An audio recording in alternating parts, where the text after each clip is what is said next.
En este día 2 de julio, la Iglesia celebra la solemnidad del cuerpo y la sangre de Cristo, también conocida en latín como Corpus Christi, también llamada en algún momento de nuestra historia como Corpus Domini, cuerpo del Señor. Es una fiesta dedicada a recordar la importancia de la Eucaristía, cuya principal finalidad es proclamar y aumentar la fe de los creyentes en esta presencia real de Jesucristo en el Santísimo Sacramento, dándole así culto público de adoración. El jueves posterior a la solemnidad de la Santísima Trinidad, que a su vez tiene lugar el domingo siguiente a Pentecostés, es decir, el jueves de Corpus se celebra 60 días después del domingo de Resurrección. Así pues, esta fiesta que surgió en el mundo medieval cristiano con la intención de subrayar la singular presencia de Jesucristo en las especies del pan y del vino en la Eucaristía. Luego, el Concilio de Trento definirá esta presencia verdadera, real y sustancial, que acontece en los signos sacramentales. Y el énfasis de esta solemnidad en la presencia somática de Cristo en la Eucaristía quizás podría desviar nuestra comprensión de lo que significa esta verdad. Pero en ese sentido, no debemos olvidar que hay una relación íntima de esta solemnidad con la del Jueves Santo. El Corpus, por así decir, enfoca y destaca un aspecto principal de lo que el Jueves Santo enseña sobre el conjunto de la Eucaristía. Y es que la Eucaristía es una síntesis de la vida de Jesucristo, una entrega, servicio radical al banquete salvador del reino. Por tanto, la presencia de Cristo en la misa no se reduce al pan y al vino, sino que acontece en el conjunto de la celebración en la que se actualiza junto a esa presencia todo lo que Cristo significa, y por eso su donación salvadora a favor de los que ha convocado en la mesa de la salvación. En consecuencia, Jesucristo no irrumpe en la misa como si estuviera ausente. La presencia de Cristo en la Eucaristía está garantizada por la palabra y por el Espíritu Santo desde su mismo inicio. Y es que donde 2 o 3 se reúnen en el nombre de Jesucristo, allí está Él. Presencia en la Iglesia que es cuerpo de Cristo. La Iglesia vive de la Eucaristía. Nos lo recuerda el Papa Juan Pablo II, San Juan Pablo II, en su encíclica Ecclesia de Eucaristía, el cual va diciendo que la Iglesia vive de la Eucaristía y esta verdad no expresa solamente una experiencia cotidiana de fe, sino que encierra en síntesis el núcleo del misterio de la Iglesia. Esta experimenta con alegría cómo se realiza continuamente en múltiples formas la promesa del Señor. Aquello que nos ha dicho: yo estoy con ustedes todos los días hasta el fin del mundo. Mateo 28:20. En la Sagrada Eucaristía, por la transformación del pan y el vino en el cuerpo y en la sangre del Señor, se alegra de esta presencia con una intensidad única. Desde que en Pentecostés la Iglesia, pueblo de la Nueva Alianza, ha empezado su peregrinación hacia la patria celeste, este divino sacramento ha marcado sus días llenándolos de confiada esperanza. De ahí que el Papa Juan Pablo II, trayendo las palabras del concilio, que destaca que el sacrificio eucarístico es fuente y cima de toda la vida cristiana. La Sagrada Eucaristía, en efecto, contiene todo el bien espiritual de la Iglesia, es decir, Cristo mismo, nuestra Pascua y pan de vida, que da la vida a los hombres por medio del Espíritu Santo. Por lo tanto, la mirada de la Iglesia se dirige continuamente a su Señor, presente en el sacramento del altar, en el cual descubre la plena manifestación de su inmenso amor. Esta fiesta se introdujo en el siglo XIII y aquí tuvo la participación de una religiosa llamada Juliana de Retine o Juliana Cornilón, que es beata, y que tuvo una revelación privada según la cual el Señor deseaba la introducción de esta fiesta. Después, una comisión encargada por el obispo de Lieja aprobó esta visión y en 1246 se ordena su celebración en esta diócesis, que diríamos que la difusión empezó por primera vez en este lugar, Bélgica. En un primer momento tuvo poco predicamento fuera de la propia Lieja, pero después, unos años después, el cardenal Hugo de Zancaro celebró la festividad en San Martín del Monte, predicando él mismo en la misa solemne. Y con ello ordenó a todos sus obispos que celebraran la misma fiesta en sus diócesis respectivas. Poco a poco fue avanzando esta propagación, esta devoción al Corpus Christi. Y en el año de 1263, mientras un sacerdote celebraba la misa en la iglesia de la localidad de Bolsena, Italia, al romper la hostia consagrada brotó sangre, según la tradición. Este hecho muy difundido y celebrado dio un impulso definitivo al establecimiento como fiesta litúrgica del Corpus Christi. Fue instituida el 8 de septiembre del año 1264 por el Papa Urbano IV, mediante la bula Transiturus de Hoc Mundo.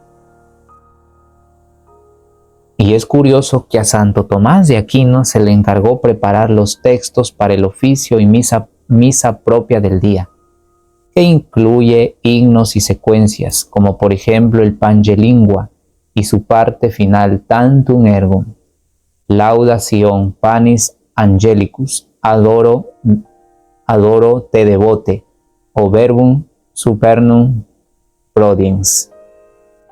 El Concilio de Vienne de 1311, Clemente V dará las normas para regular el cortejo procesional en el interior de los templos e incluso indicará el lugar que deberán ocupar las autoridades que quisieran añadirse al desfile. Tiempo después, en el año de 1316, Juan XXII introduce la octava con exposición del Santísimo Sacramento. Pero el gran reconocimiento que tendrá esta fiesta fue gracias al Papa Nicolás V, cuando en la festividad del Corpus Christi del año 1447 sale procesionalmente con la hostia santa por las calles de Roma. Por tanto, es una fiesta con un carácter muy especial y que se ha ido haciendo popular en muchos lugares, como por ejemplo en España, en donde existe el dicho popular: 3 jueves hay en el año que relucen más que el sol: Jueves Santo, Corpus Christi y el Día de la Ascensión, lo que da idea de cuánto arraigo tiene esta fiesta. en el pueblo. Por ello, reconozcamos que el sentido de esta fiesta parece en un primer momento una repetición del gran misterio pascual celebrado el Jueves Santo. Sin embargo, allí se considera el aspecto sacrificial y aquí es la presencia real. Su colocación en el tiempo de Pentecostés resalta por encima de todo la profunda realidad de la presencia de la Eucaristía en la vida de la Iglesia a partir de la presencia efectiva que en la Iglesia y en la Eucaristía tiene el Espíritu Santo, como lo vivió la teología primera y la Iglesia oriental. La procesión del Corpus Christi. Esta procesión no es la primera en la historia de la piedad eucarística, pero como lo dijimos, fue más notable a partir del siglo XIII. Lógicamente, ya había indicios anteriores en el norte de Europa, en el siglo XI, que se llevaba en la procesión del Domingo de Ramos la Eucaristía. Y también con una gran piedad popular se venían haciendo las procesiones al lugar de la reserva el jueves y el viernes santo. Si bien Urbano IV no hablaba de la procesión con la Eucaristía, sus mismas frases la estaban describiendo y por eso, casi contemporáneamente a la institución de la fiesta se dan testimonios de la procesión en la diócesis de Colonia en 1279, Cataluña 1314, Inglaterra en 1325 y Roma 1350. La Eucaristía se llevó en un principio cubierta dentro de cálices, vasos o custodias cerrados o velados, pero pronto se pasó a los más diversos e ingeniosos sistemas de ostentorios. Por ejemplo, aparecen las custodias, los vasos sagrados. Inicialmente la procesión, como se describe en el ritual romano del año 1614, era sencilla y terminaba con la bendición final única, pero al menos fuera de Roma, pronto se unió a esta procesión eucarística otra anterior, de uso en Alemania especialmente, de bendición de los campos. Esta procesión, por no ser acto litúrgico, quedó a la libertad de la diócesis y fuera de la legislación de Roma. De ese modo, la procesión con el cuerpo del Señor pasa a ser una procesión con 4 paradas en diversos altares para bendecir los campos en la dirección de los 4 puntos cardinales y recitando los comienzos de los 4 evangelistas. La bendición final tendría ya menos significado, aunque el uso y tradición de las distintas naciones y ciudades es diverso. El Concilio de Trento vio en la procesión una manifestación y oración de acción de gracias frente a la derrota de los herejes, de las herejías contemporáneas que negaban la Eucaristía. Así pues, sigue describiendo el ritual romano que esta procesión ha de estar íntimamente unida a la Eucaristía como sacrificio, en la que se consagrará la hostia que se lleva en la procesión. Así los fieles no disociarán la presencia real de Cristo en la sagrada forma de su misma presencia por la misa en la que se ha confeccionado el sacramento. Incluso si dentro de ella se diera comunión a los enfermos, como suele hacerse en ese día, se completaría el sentido total del culto eucarístico. Esto es lo que la Iglesia ha propuesto en la instrucción de la Sagrada Congregación de Ritos del 25 de mayo de 1967, en la que se recomienda la forma de cómo exponer la adoración del sacramento del cuerpo y la sangre de Cristo, considerándose, por supuesto, como una procesión que agradece a Dios esta presencia viva en las especies del pan y del vino. Así pues, queremos terminar que del misterio pascual nació la Iglesia. Precisamente por eso la Eucaristía, que es el sacramento por excelencia del misterio pascual, está en el centro de la vida eclesial. Y como nos lo dice Hechos de los Apóstoles, se puede observar ya esto desde las primeras imágenes de la Iglesia. Acudían asiduamente a la enseñanza de los apóstoles, a la comunión, a la fracción del pan y a las oraciones. Hechos de los Apóstoles 2:42. La fracción del pan evoca la Eucaristía. Y después de 2000 años, seguimos reproduciendo aquella imagen primigenia de la Iglesia. Y mientras lo hacemos en la celebración eucarística, los ojos del alma se dirigen al triduo pascual, a lo que ocurrió la tarde del Jueves Santo, durante la última cena y después de ella. La institución de la Eucaristía en efecto anticipa sacramentalmente los acontecimientos que tendrían lugar poco más tarde a partir de la agonía en Getsemaní.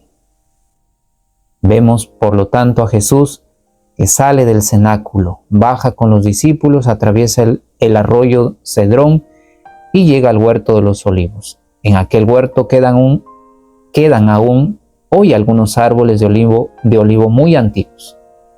Tal vez fueron testigos de lo que ocurrió a su sombra aquella tarde, cuando Cristo en oración experimentó una angustia mortal y su sudor se hizo como gotas espesas de sangre que caían en tierra. Lucas 22:44.